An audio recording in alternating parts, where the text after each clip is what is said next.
Hi, welcome to another episode of Paultre on Power System Design's podcast on the latest in power and power design. I'm your host, Alix Paultre, and today we've got a special group of people here.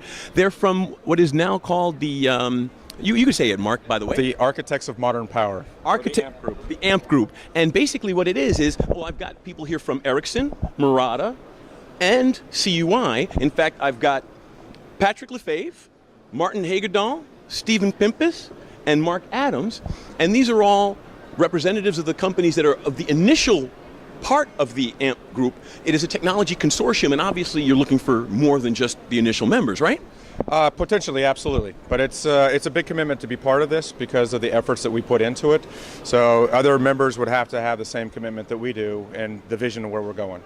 So you're really envisioning this as a very strong consortium that has strong rules, because the problem with some consortiums is they can drift. Their standards can drift. People start beta or Charlie versions of these things, and you can lose sight of it. So I gather you're really trying to keep a strong group. I'd like to Steve answer that. Yeah, I think we have engineering resources from all the groups. We have marketing resources, so it's much more than just defining a footprint and kind of going to market with it. It's a very high level of collaboration from an engineering road mapping point of view.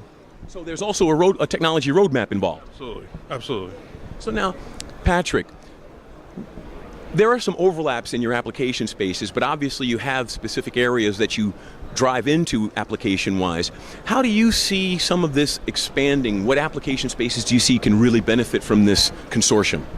As you know, Alex, the FPGA industry, the microprocessor, ASIC are requiring more and more very precise low voltage. And the ICT for sure has been the biggest segment adopting the digital power in early days.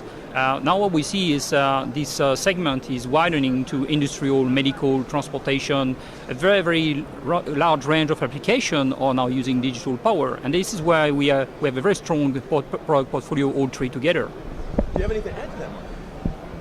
I think, as Patrick was saying, I mean, it's the consortia and it's the width of the consortia and the expertise that we all bring in that will actually make the consortia strong.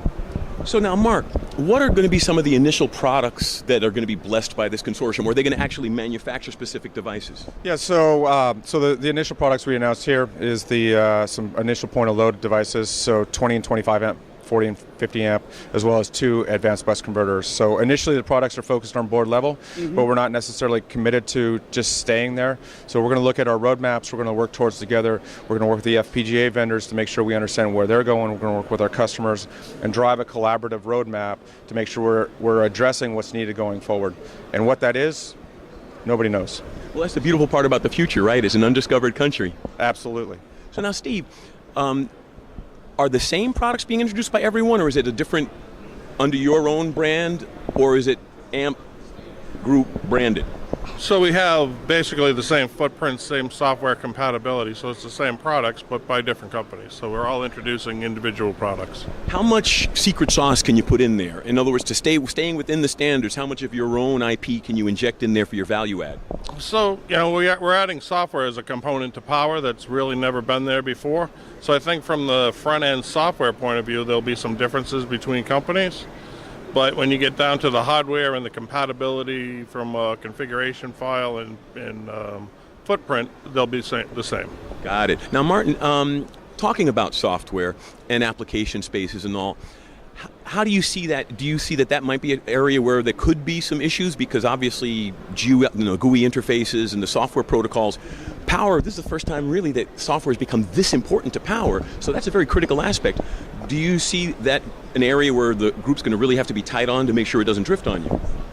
I think the group has to be very tight on, and that's how we're launching this to start with.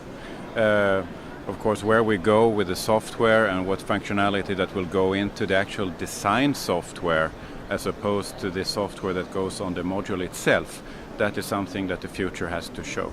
Got it. Now, as far as software goes, Patrick, because I know we've talked about board level power and digital power a lot, how compatible will you be with, say, for example, PM bus or some of the other communication buses that are out there in the industry?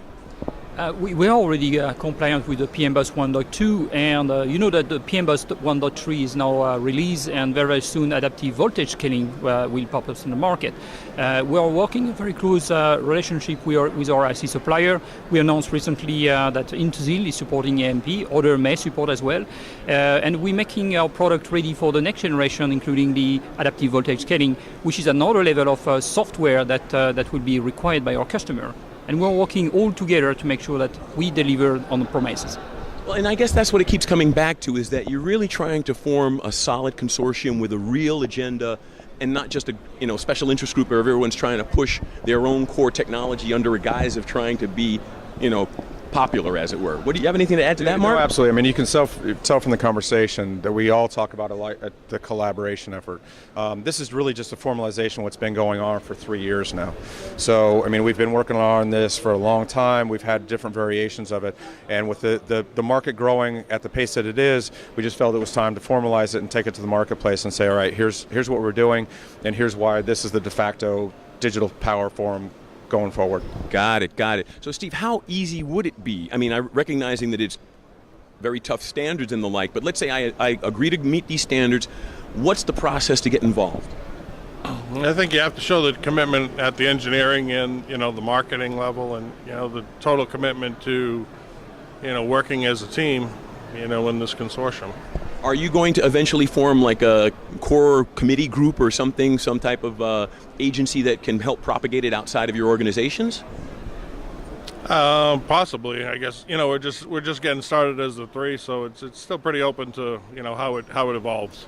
That's actually very good. At least you're open-minded about that aspect, because I recognize it's a tough line to walk between hard standards, open membership, trying to help the industry educate and move it all forward. And obviously you're all based in different countries and different viewpoints. How do you see that? I mean, just to underline, I mean, we are launching today a program of parts that are interchangeable, and that's the whole point of the consortia. Then how we move forward, and I mean, to pick up on Mark said, we put in 3 years of time in actually forming this consortia. So anybody coming on board has a lot of things that they will need to look at and adapt to. So, but obviously we are open for a lot of discussions. We have this has created a lot of interest here, and we really look forward to talking to all the people in the industry to see where we can bring this going forward. Thank you. Well, hey, thank you so much, gentlemen, for giving me the time and letting me show my audience what you guys are doing, and obviously there are gals out there as well. Do any of you have any last words or comments for us before we close out the episode? I think anybody who's interested in the group can go to ampgroup.com. They can see the standards and the organizations, and it'll tie the links to all the products and kind of the visionary. I think one of the last messages is that what you hear is you ask a lot of questions and we don't have a lot of answers, because we're not trying to guess what the markets need. Right? We're going to let the market tell us what we need to do and where we need to go on our roadmap. We're not going to, do it, to build it, and they will come philosophy. We're going to let the market tell us where to go and what to do. I think that's actually a very intelligent approach, Mark, because as I was saying before, it is a fine line to walk, and it's too easy to fall on either side of that. And so I think you guys are really trying to find the proper path through all of this. Absolutely. So thank you all again for taking the time to be with me. And I'd like to thank all of you in the audience for taking the time to watch us, because we obviously wouldn't be here without you. Tell your friends. This is Alix Paultre for Paultre on Power. Have a great day.